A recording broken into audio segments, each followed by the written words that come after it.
یہ کیا ہمارے دماغ میں آگے ہر بات پہ مرنا ہے؟ اگر مرنا ہی ہے تو جیے گا کون؟ مرنا کمال نہیں ہے، سچا مسلمان بن کر زندہ رہنا کمال ہے۔ اس لیے یہ دماغ سے نکالیے ہم مر جائیں گے، ہم مر جائیں گے۔ ارے آپ مر جائیں گے تو کس کا کیا بگڑے گا؟ آپ زندہ رہیں گے تو بہت سے لوگوں کا کام بنے گا انشاءاللہ۔ آپ کے بیوی بال بچے خوش رہیں گے، آپ کے بچے یتیم ہونے سے بچ جائیں گے، آپ کی بیوی ادھر ادھر جانے سے بچ جائے گی، آپ کی زندگیاں کامیاب ہوں گی، آپ کے ماں باپ کو عزت ملے گی۔ موت مانگنے کی ضرورت نہیں ہے، موت جب آئے گی تو اچھے اچھوں کا نکلنا پڑے گا، کوئی راجا اور مہاراجا بھی رک نہیں سکتا۔ اللہ نے زندگی دیے، جینا سیکھو۔ میں جینے کی بات کر رہا ہوں، میں مرنے کی بات نہیں کر رہا ہوں۔ موت جب آئے گی تم بھی مر جاؤ گے، ہم بھی مر جائیں گے، کوئی نہیں رہنے والا ہے۔ موت مانگی نہیں جاتی ہے، زندگی مانگی جاتی ہے۔ اپنی زندگی کی حفاظت کیجئے۔ بات بات پر ہمارے نوجوان سوڈا واٹر بن گئے۔ آپ نوکر ہیں کسی کے، آپ سیاسی پارٹی کے غلام ہیں، آپ کسی کے چمچے ہیں، آپ نے اپنے ماں باپ کو ذلیل کر رکھا ہے۔ کیوں آپ کسی کی بات پر بھڑکیں گے؟ آپ کی زندگی نہیں ہے، آپ کے بیوی بال بچوں کی زندگی نہیں ہے، آپ کی پڑھائی لکھائی نہیں ہے، آپ کا مستقبل نہیں ہے، آپ کا کاروبار نہیں ہے۔ یہ شہر آپ کا ہے، یہ ملک آپ کا ہے، یہ وطن آپ کا ہے، یہ زندگی آپ کی ہے۔ آپ شان کے ساتھ جیئیں گے انشاءاللہ۔ نستعین نحمده ونصلي على رسوله الكريم۔ احمد نگر قرب و جوار اور دور دراز سے تشریف لانے والے ہمارے انتہائی محسن قوم و ملت حضرات علماء کرام، بزرگان محترم، نوجوانان اسلام، عزیزان گرامی،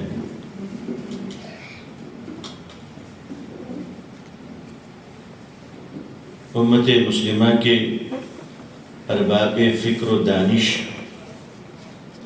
رہنما، صلحاء اور سیاسی قائدین حضرات، دعا فرمائیے کہ اس روحانی مجلس میں اللہ کی کسی خاص محبوب بندے کی توجہ مجھے نصیب ہو جائے، اور اللہ کے نیک بندے کی جوتیوں کے صدقے کچھ دین کی اور کام کی باتیں اللہ کہنے کی توفیق عطا فرمائے۔ ہم اور آپ جس شام غم سے گزر رہے ہیں اپنے عزیز وطن ہندوستان میں، یہ کہتے ہوئے ہمیں مسرت تو ہے کہ اللہ نے ہمیں وہ وطن ہندوستان دیا جس کی ٹھنڈی ہواؤں نے اللہ کے محبوب کو سکون دیا صلی اللہ علیہ وسلم۔ لوگوں نے مجھ سے پیشو حضرات علماء نے علامہ اقبال کو مختلف جہتوں سے خراج تحسین پیش کی۔ اشعار پڑھنے کے لیے بڑی صلاحیت اور بڑی معلومات کی ضرورت ہوتی ہے، اور میں دونوں ہی سے خالی ہوں۔ اسی لیے عموماً آپ دیکھے ہوں گے کہ میں اشعار پڑھنے سے ڈرتا بہت ہوں۔ یعنی کسی کو کسی سے خوف ہوتا ہوگا، مجھے اشعار پڑھنے سے بڑا خوف ہوتا ہے، اور اس کی وجہ یہ ہے کہ ایک آدھ گرام کہیں اوپر نیچے ہو جائے، لوگ کہیں گے کتنا بڑا جاہل انسان ہے۔ تو میں اپنی جہالت کا اقرار کرتا ہوں، اعتراف کرتا ہوں۔ علامہ اقبال علیہ الرحمہ نے کہا ہے، شاید اسی انداز سے کچھ کمی بیشی ہو تو معاف کر دیجیے گا، کہ میر عرب کو آئی ٹھنڈی ہوا جہاں سے، میرا وطن وہی ہے، میرا وطن وہی ہے۔ اس اللہ کے پیارے اور آخری رسول صلی اللہ علیہ وسلم کے قدموں کی جوتیوں کے دھول کے صدقے آج ہم سب یہ کہہ رہے ہیں کہ ہمارا وطن ہندوستان ہے۔ تو ہم فخریہ طور پر اعلانیہ کہتے ہیں، ہندوستان زندہ باد۔ اگر آپ کو بھی اللہ نے بولنے کی صلاحیت دی ہے اور آواز میں دم ہے، اور اوریجنل انڈین یہاں پہ موجود ہیں، اگر کسی اور کنٹری کے تو چپ رہیں، کیونکہ ہم کسی پر اپنی فکروں کو تھوپا نہیں کرتے۔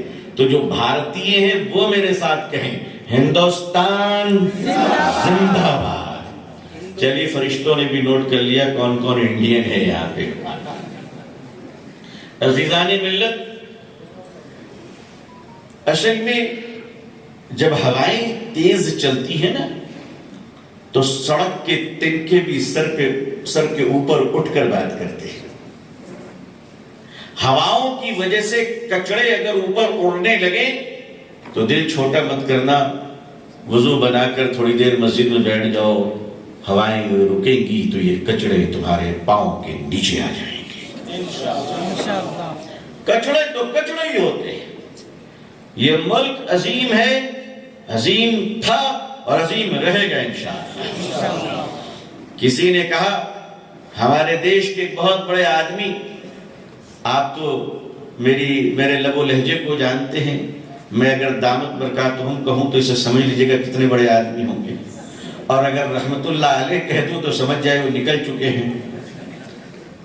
ہمارے ملک کے ایک عظیم سیوک صاحب نے فرمایا، جو زبردستی آج کل ہمارے ماموں بنے ہوئے ہیں، وہ ظاہر ہے کہ مانوتا کا ایک رشتہ ہوتا ہے اور وہ رہنا بھی چاہیے. ہم تو بھارت واسی ہیں، آپس میں مل جل کر رہتے ہیں. بچپن سے کسی کو چچا کہا ہے، کسی کو کاکا کہا ہے، کسی کو ماموں کہا ہے. سب کو خون کے رشتے کی بنیاد پر تھوڑی نہ کہا ہے. جو پڑوسی ہے وہ چچا ہے، چاہے ہندو رہے چاہے مسلمان رہے. بولو کہا ہے کہ نہیں کہا ہے؟ ہمیں پڑھانے والے اسکولوں میں ہمارے استاد مسلمان بھی تھے، ہمارے استاد ہندو بھائی بھی تھے. اس دیش کے، ہمارے ملک کے ڈیفنس منسٹر اور ہمارے ملک کے وزیر دفاع، رکشا منتری آدرنیہ شری راج ناتھ سنگھ صاحب کے جو اصل گرو رہے ہیں وہ اتر پردیش کے مولانا صاحب رہے ہیں. ایک مولوی صاحب نے ان کو پڑھایا لکھایا. تو یہ تو بہتی گنگا ہے جہاں ہر پیاسا پانی پی کر اپنی پیاس بجھاتا ہے. کچھ نفرتیوں کو ہندی میں گنگا نظر آتا ہے تو اردو میں ندی نظر آتی ہے. مگر ہم ان لوگوں میں نہیں ہیں جس کے منہ میں گنگا ہو اور دل میں دنگا ہو. ہم ایک طرفہ ہو کر چلتے ہیں. میں آپ کو صاف صاف کہتا ہوں کہ اگر سورج نکل آیا تو دنیا اندھیری نہیں رہ سکتی ہے. علماء جب تک زندہ ہے بھارت کبھی بے آبرو نہیں ہو سکتا. بھارت کبھی بے آبرو نہیں ہو سکتا. ہر دور میں ہمارے مدرسوں نے ایسے ایسے علماء کو پیدا کیا ہے. آج کل تھوڑا پروڈکشن کم ہو گیا ہے، وہ ہم بھی جانتے ہیں. وہ کیوں ہوا ہے وہ فکر آپ کو کرنی ہے کہ آج ہمارے ہاں حجت الاسلام کیوں نہیں تیار ہو رہے؟ آج ہمارے حضرت بادوی جیسی تڑپنے والی روح اور رونے والی آنکھیں تیار کیوں نہیں ہو رہی ہے؟ آج ہمارے یہاں مولانا علی میاں جیسا دماغ کیوں نہیں آ رہا ہے؟ یہ ہمیں غور کرنا ہے کہ کارخانے تو موجود ہیں، پروڈکشن بند کیوں ہے؟ ہم سمجھتے ہیں اس کی وجہ یہ ہے کہ ہم سے صلاحیتیں بھی دور ہو رہی ہیں اور صالحیت بھی دور ہو رہی ہے. یہ تو میں نے لطیف اشارے کے ساتھ آپ کے ہاتھوں میں فکر کا ایک مسواک تھما دیا. جب موقع ملے تھوڑا کر لیجئے گا اور اپنی ذمہ داریوں کو محسوس کر لیجئے گا.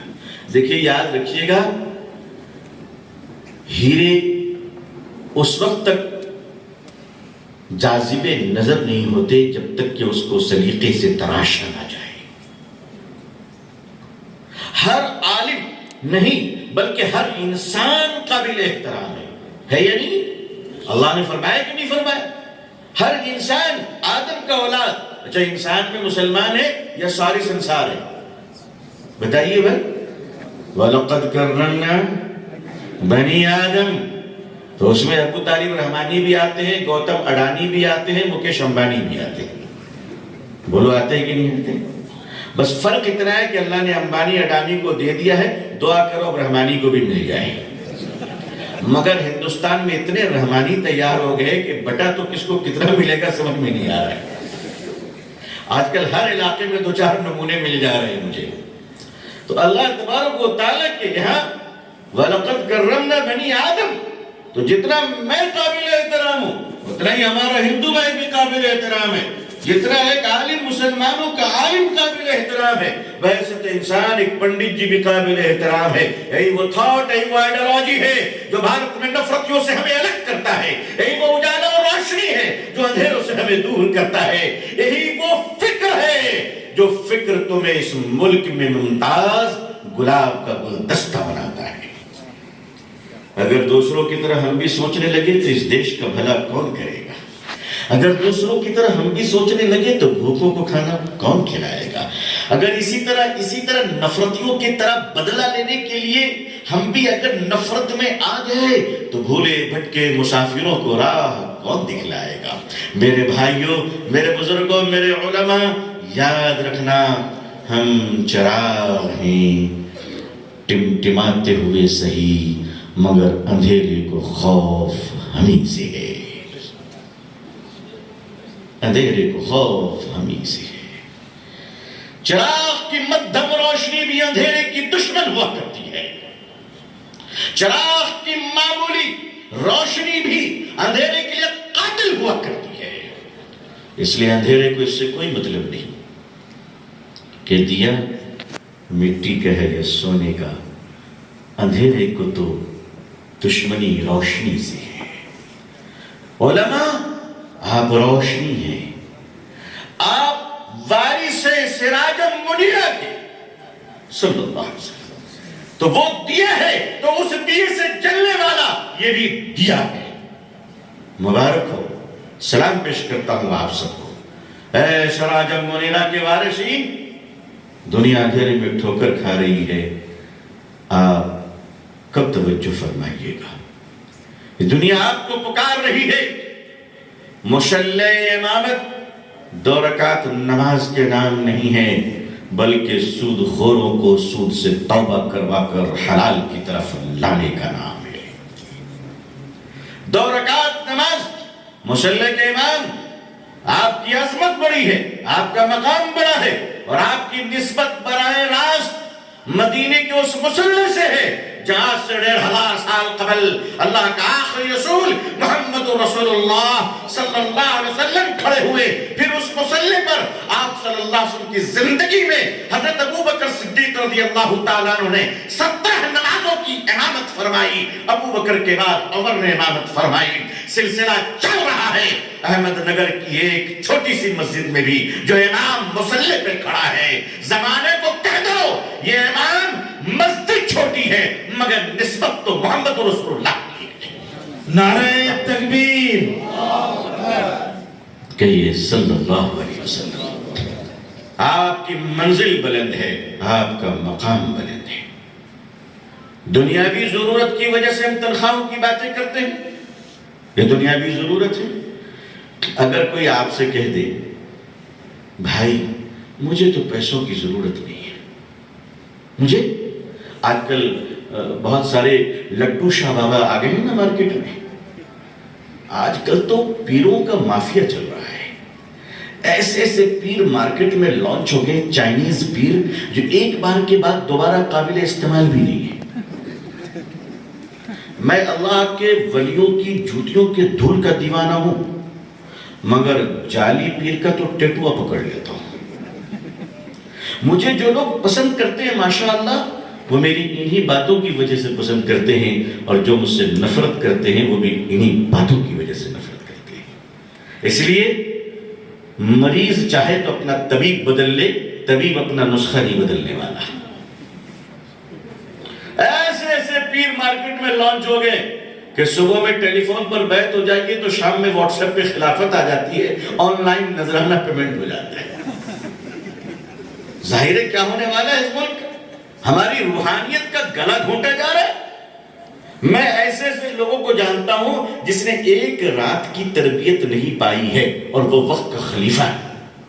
میں جانتا ہوں جس کے سینکڑوں مرید ہیں، میں ایسے لوگوں کو بھی جانتا ہوں عزیزان ملت۔ اس کے خلاف لڑائی کون لڑے گا؟ روحانی مافیا کے خلاف لڑائی بھی آپ کو لڑنی ہے، مذہبی تاجروں کو بھی بے نقاب آپ ہی کو کرنا ہے، امت کے لوٹنے والوں کے سامنے بھی آپ کو کھڑا ہونا ہے، مگر ضرورتوں سے انکار نہیں ہے۔ مگر یاد رکھیے گا ضرورتیں اللہ ہر ایک کی پوری کرتا ہے، ضرورتیں تو اللہ فقیروں کی بھی پوری کرتا ہے، لیکن اگر کوئی خواہشات کا غلام ہو تو اس سے کہہ دو کہ خواہشات تو بادشاہوں کی بھی پوری نہیں ہوتی ہے۔ اگر آپ سے کوئی کہے نہ بابا نہ مجھے پیسوں کی ضرورت نہیں ہے، تو اس کا مطلب جانتے کیا ہے؟ اس کا مطلب یہ ہے کہ یہ جو لٹو شاہ بابا بول رہے ہیں نا، گنبا کہ مجھے پیسوں کی ضرورت نہیں ہے، اس کا دو مطلب ہے، یا تو پاگل ہے یا جھوٹ بول رہا ہے۔ زیادہ چانسز ہے کہ جھوٹ بول رہا ہے۔ کیا خیال ہے آپ کا؟ آپ میں سے کوئی ایک آدمی بتا دے جس کو پیسوں کی ضرورت نہیں ہے، بتا دے بھائی، تاکہ میں ان کے کرشمہ سازی شخصیات سے لپٹ کر اپنے لیے کچھ فیاضی مانگوں۔ کوئی بتائے کہ مجھے پیسوں کی ضرورت نہیں ہے۔ فرق اتنا ہے، کوئی بول کر لیتا ہے، کوئی بے وقوف بنا کر لیتا ہے۔ فرق اتنا ہے، کوئی حق مانتا ہے اور کوئی آن لائن دعاؤں میں رو دھو کے لوگوں سے لے لیتا ہے۔ یہ الگ الگ طریقے۔ آپ لہذا تنخواہوں کے راستے سے جو پیسے آ رہے وہ آپ کا حق ہے۔ سیدنا ابو بکر صدیق رضی اللہ تعالیٰ عنہ سے بڑھ کر اس امت میں کوئی عالم نہیں گزرا ہے، اس امت میں آپ سے بہتر کوئی نہیں گزرا ہے۔ نبی کریم صلی اللہ علیہ وسلم کے پردہ فرما جانے کے بعد جب حضرت ابو بکر خلیفۃ المسلمین بنے تو بیت المال سے آپ کا وظیفہ مقرر کیا گیا تھا۔ ٹھیک ہے، حضرت ابو بکر جیسی بے نیازی اس امت میں کون لا سکتا ہے؟ مجھے بتائیے، کون لا سکتا ہو؟ اور لانا بھی نہیں چاہیے ورنہ حالت خراب ہو جائے گی۔ دوسرے دن معلوم ہو کہ ہاسپٹل کے بل کے پیسے نہیں ہیں۔ لہذا تنخواہ ایک سسٹم کی چیز ہے۔ آپ تنخواہ دینے کا مطلب یہ نہیں ہے کہ کسی کے تقوی کو خرید رہے ہیں، کسی کے فتویٰ کو خرید رہے ہیں، کسی کی نماز اور روحانیت کو خرید رہے ہیں، بالکل نہیں۔ اور ہمارے ائمہ اور امام حضرات 5 وقت کے نہیں 24 گھنٹے کے ذمہ دار ہوتے ہیں۔ اگر 5 وقت نمازوں کو دیکھ لیجئے تو 8 گھنٹے کو اگر ملٹی پلائی کر لیجئے تو ایک امام صاحب 3 راؤنڈ کی ڈیوٹی کرتے ہیں۔ مدرسوں میں جو مدرسین حضرات ہیں ان کے لیے دعا کرو یا محترم حضرات کے لیے دعا کرو؟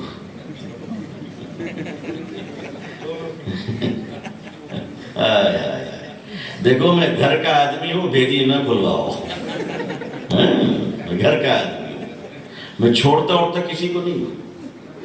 ایک آدھ دیوانہ آپ کے بیچ میں میرے جیسا ہونا چاہیے جو آپ کی گالی سن کر بھی سچ بات بولتا چلے۔ اب تو اللہ کا شکر ہے میں ان چیزوں سے اوپر ہو گیا ہوں۔ اب جتنا بولنا ہے بولنے کوئی فرق نہیں پڑتا۔ اب میں سیمنٹڈ ہو چکا ہوں ماشاءاللہ۔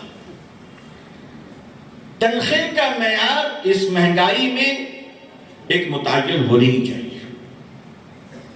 یہ جو بے وزنی ہے کہ ہمارے درمیان ایک صاحب چندوں کے پیسوں سے کروڑوں کی گاڑی میں چل رہے ہیں اور انہی کے مدرسے کے مدرس کو اپنی بیوی کے علاج کے لیے پیسے نہیں ہیں، تو یہ بے ایمانی نہیں تو اور کیا؟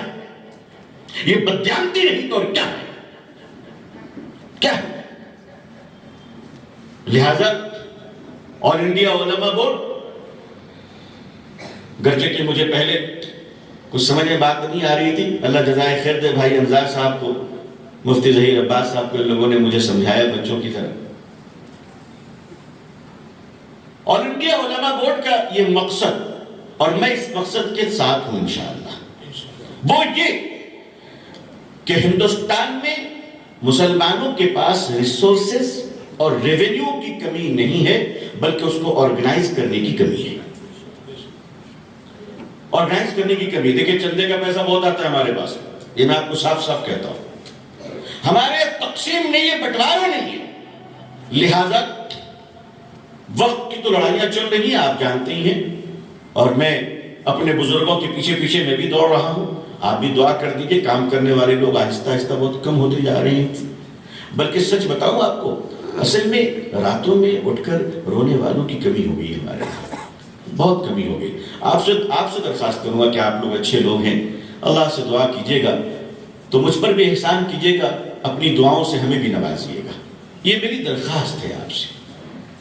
اب آج سے میں ایک کوشش کو انشاءاللہ اپنے ساتھ لے رہا ہوں، وہ یہ کہ پورے ہندوستان میں ہمارے امام صاحب کی تنخواہ، چاہے وہ چھوٹی مسجد ہو یا بڑی مسجد ہو، ضرورتیں چھوٹی بڑی نہیں ہوتی ہے۔ ایسا نہیں کہ جو بڑی مسجد کے امام صاحب ہیں وہ سونے کا نوالا کھاتے ہیں اور جو چھوٹی مسجد کے امام صاحب ہیں بیچارے روٹی کھاتے ہیں، ایسا نہیں۔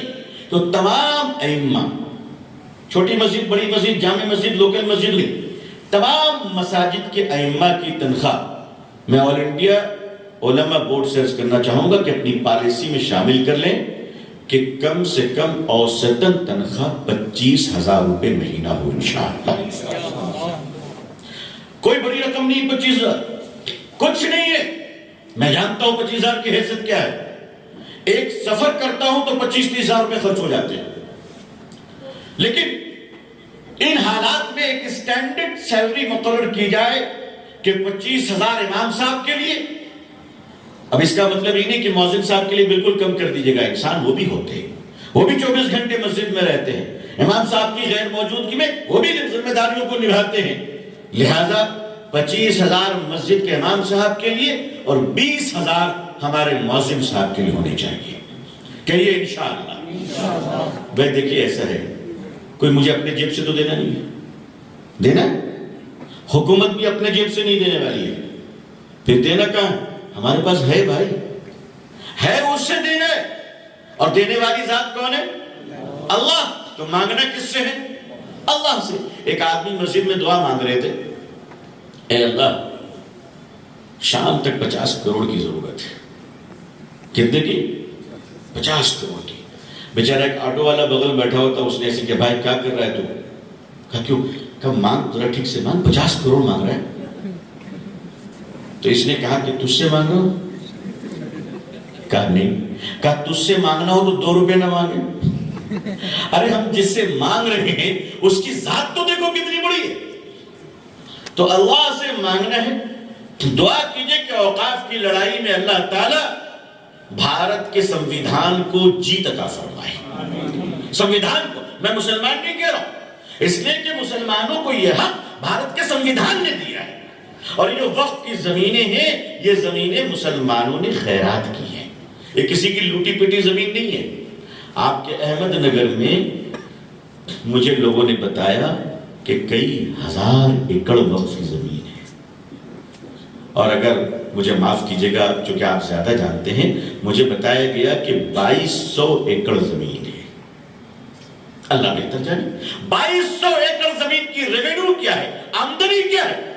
اگر نہیں ہے تو صرف امام صاحب کو تنخواہ دینے کے لیے نہیں ہے، مؤذن صاحب کو تنخواہ دینے کے لیے نہیں ہے، لہٰذا پورے ملک میں، دہلی میں سلسلہ چل رہا ہے، بنگال میں شروع ہوا ہے لیکن بہت تھوڑا ہوا ہے، لیکن یہ چیز اب ذہن میں بات آ گئی ہے کہ نہیں، ہمیں اپنے ائمہ حضرات کے حقوق کی آواز کو بلند کرنی ہوگی، کیونکہ ایک سسٹم ہے، یہ پورے ملک کی مساجد آپ ہی سے آباد ہے ماشاءاللہ۔ تو اب اس میں بہت زیادہ جھول جھال نہیں، اچھی تنخواہ کی ضرورت ہر حال میں ہے، اور جو لوگ بہت زیادہ تقوی کی بات کرتے ہیں، پیسوں کی ضرورت ان کو بھی ہے، ان کو بھی ضرورت ہے۔ صرف تقوی ہمارے امام صاحب اور مدرس صاحب تک ہے، اس کے بعد آگے تقوی نہیں ہے، پیر صاحب کے لیے تقوی نہیں ہے، محتمم صاحب کے لیے تقوی نہیں ہے، حضرت صاحب کے لیے تقوی نہیں ہے، مقرر صاحب کے لیے تقوی نہیں ہے۔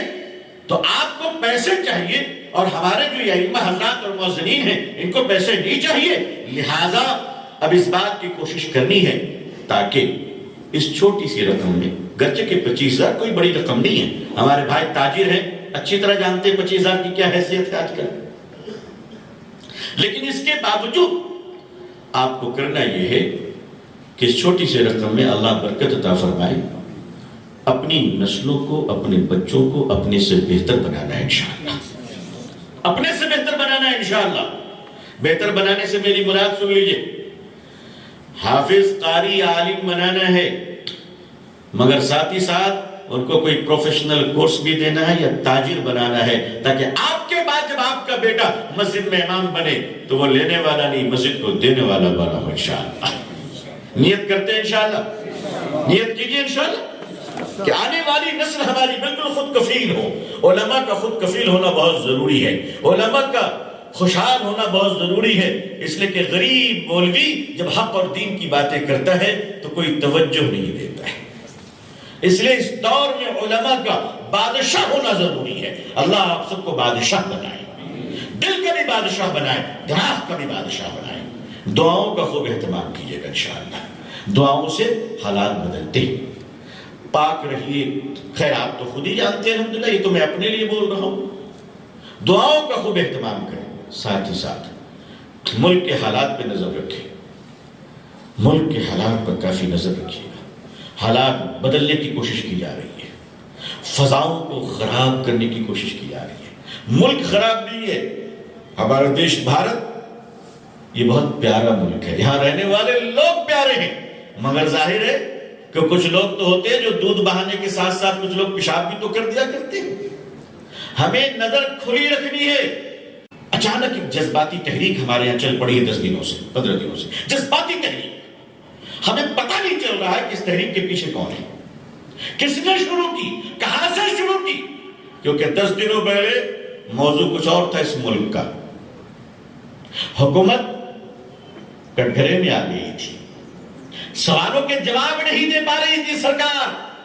سمجھ رہے ہیں آپ میرا اشارہ ہے؟ نہیں سمجھ رہے؟ 10 دنوں پہلے ٹاپک کچھ اور تھا، پولیٹیکل کرائسس چل رہی تھی، گورنمنٹ بیک فٹ پہ تھی۔ اچانک مسلمانوں کے نام پر ایک ریولیوشن آتا ہے اور ساری ٹاپک ختم ہو کر صرف ایک ہی ٹاپک چل رہی ہے۔ سمجھ گئے آپ کیا ہوا؟ آپ سمجھ گئے کیا ہوا؟ آپ کے کاندھے پہ، آپ کے کاندھے کو استعمال کیا گیا، مہنگائی کی ٹاپک کو ختم کر دیا گیا۔ آپ کے کاندھے کو استعمال کیا گیا، ہندوستان کے ساتھ جن دشمنوں نے جنگ کی اور اس میں کیا ہوا نہیں ہوا اس کو ختم کر دیا گیا۔ آپ کے کاندھے کو استعمال کیا گیا اور حضرت ٹرمپ شاہ بابا رحمت اللہ علیہ کے اقوال زرین کو پیچھے کر دیا گیا۔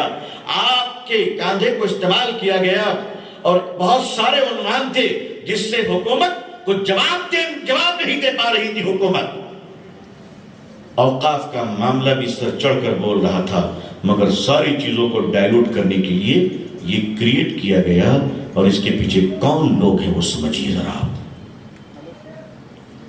کون چلا رہا ہے یہ تحریک؟ کون ہے اس کے پیچھے؟ کیوں اتنی گرفتاریاں ہو رہی ہیں؟ مسلمانوں یاد رکھو، حضور صلی اللہ علیہ وسلم سے محبت ہے تو چہروں پہ داڑھی رکھنا شروع کر دو، ہے نا؟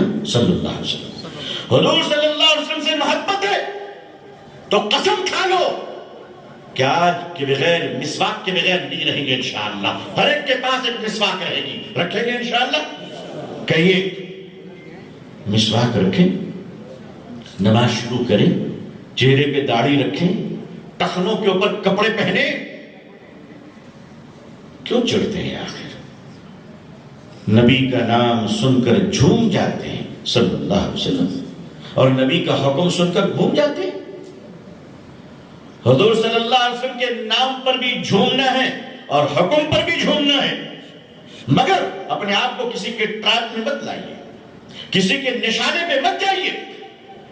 آپ کا استعمال کیا جاتا ہے ٹاپک کو بدلنے کے لیے، آپ کا استعمال کیا جاتا ہے حالات کا رخ موڑنے کے لیے۔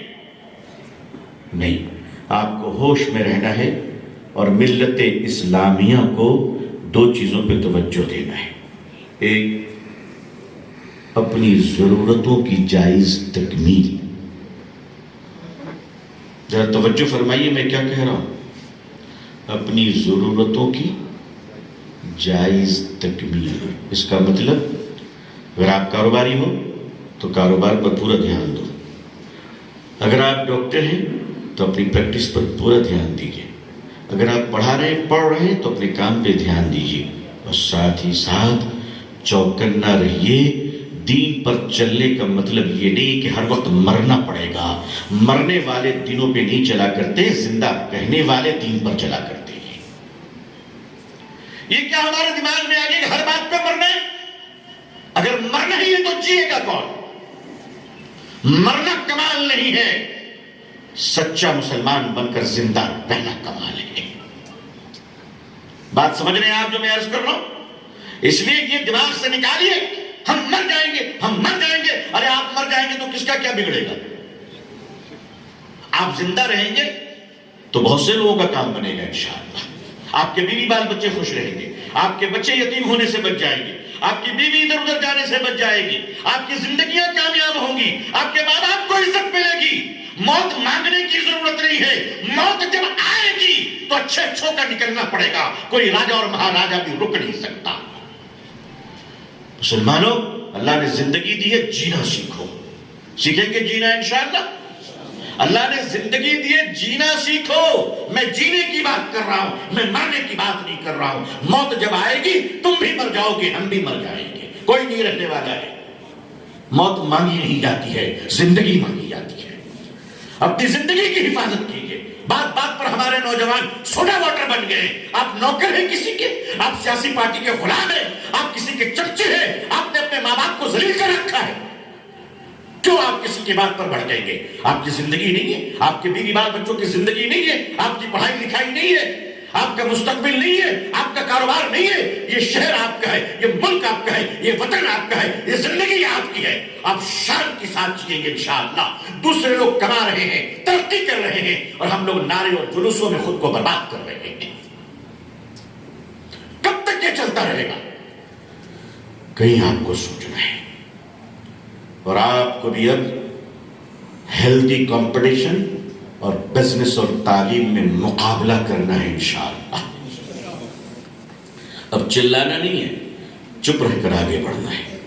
حقوق مانگنے کے لیے صرف جلسے اور جلوس نہیں بلکہ تدبیر اور دماغ کی بھی ضرورت پڑتی ہے۔ اپنی قیادت کو مضبوط کیجیے، آپس میں اتحاد پیدا کیجیے۔ میں بھی جانتا ہوں کتنا پیدا ہوگا، مگر کچھ کر لیجیے، تھوڑا بہت کر لیجیے۔ اور آپ حضرات توجہ رکھیے، آل انڈیا مسلم پسندہ بورڈ اوقاف کی لڑائی پوری جرت کے ساتھ لڑ رہا ہے۔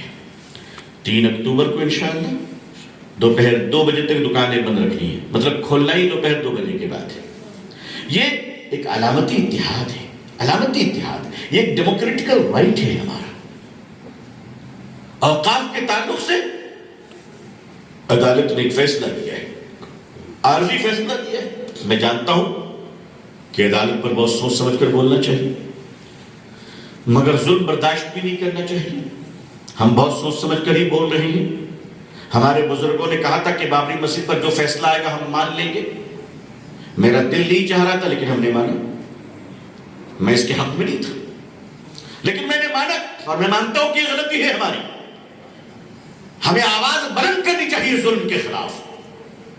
یہ چاہا جا رہا ہے اس ملک میں کہ اب آپ بولنے والے نہ رہو، نہیں، آپ کو ہمت رکھنی ہے مگر بے وقوفی نہیں کرنی ہے، حماقت نہیں کرنی ہے، سڑک پر جا کر اپنی جرأت کا مظاہرہ نہیں کرنا ہے۔ اپنے غصے پر جذب کیجئے، قابو پائیے اور آگے بڑھنے کی جرأت پیدا کیجئے۔ آپ کو بہت غصہ ہے نا، تو اپنے بچوں کو اس قابل بنائیے کہ وہ اس ملک کا لیڈر بن سکے،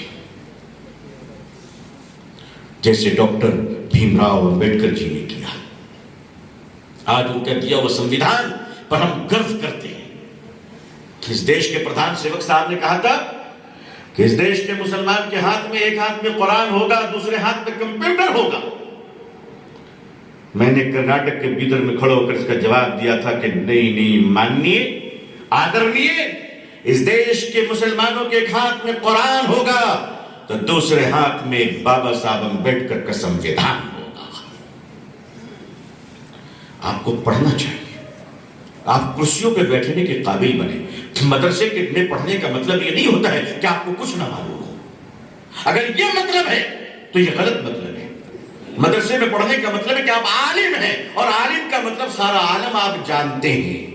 آپ کے پاس پولیٹیکل نیوز ہونی چاہیے، آپ کے پاس سوشل نیوز ہونی چاہیے۔ میں موبائل میں فیس بک کی نیوز نہیں کہہ رہا ہوں، آتھینٹک نیوز کی بات کر رہا ہوں۔ موبائل کی یونیورسٹی سے پڑھ کر آدمی سوائے گمراہ ہونے کے اور کچھ نہیں ہوا۔ اپنا مطالعہ وسیع کیجئے۔ آج ہم مطالعے سے دور ہوتے چلے جا رہے ہیں۔ میں آپ سے گزارش کرتا ہوں، مطالعہ کیجئے، اکابرین کو پڑھیے، شیخ الہند کو پڑھیے، سیاست پڑھیے، اس ملک میں اس ملک کے کنسٹیٹیوشن کو پڑھیے، اور پڑھ کر ایک ایک محلے میں مکتب قائم کیجئے، بچوں کو آگے بڑھائیے، اور ٹیلنٹڈ بچوں کے لیے بھیک مانگنی پڑے تو بھیک مانگ کر اسے اس ملک کے دستور کی کرسیوں پر بٹھائیے انشاءاللہ۔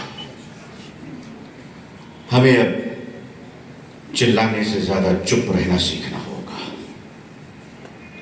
ہمیں اب اچھلنے سے زیادہ بیٹھنے کی عادت ڈالنی ہوگی۔ ہمیں اب بولنے سے زیادہ معنی کی زبان سمجھنا ہوگا۔ مطلب یہ، حقوق مانگنے سے زیادہ حقوق لینے کے اہل بنانے ہوں گے۔ اللہ تبارک و تعالیٰ آپ سب کو خوش رکھے، عافیت سے رکھے، آباد رکھے۔ میں شکریہ بھی ادا کرتا ہوں اور مبارکباد بھی دیتا ہوں آل انڈیا علماء بورڈ کو کہ آپ ایک تحریک لے کر چلے ہیں۔ یہ تحریک ہمارے علماء کی رہنمائی کے لیے نہیں ہے، یہ تحریک علماء کی خدمت کے لیے. ذہن صاف کرتے رہو. اور اللہ تعالیٰ پوری دنیا میں ہم سب کو اسلام کی، مسلمانوں کی عزت دیکھنا نصیب فرمائے. اللہ اقوام عالم اور اہل ہندوستان کے دلوں میں اسلام کے لیے اور مسلمانوں کے لیے جذبہ محبت و احترام پیدا فرمائے. اللہ اس دیش میں ہندو بھائی مسلمان بھائیوں میں آپس میں میل ملاپ پیار عطا فرمائے. اللہ ہمارے دیش بھارت میں امن و شانتی عطا فرمائے، محبت عطا فرمائے. اللہ ہمیں اور آپ کو، پوری امت مسلمہ اور ہم سب کے اہل و عیال کو عزت، عافیت، سلامتی، خیر، خوشحالی، صحت و تندرستی کے ساتھ اسلام پہ زندگی، ایمان پر خاتمہ نصیب فرمائے. آمین یا رب العالمین. اپنی دعاؤں میں ہمیں یاد رکھیے گا. آخر دعوانا الحمدللہ رب العالمین. والسلام علیکم ورحمۃ اللہ وبرکاتہ.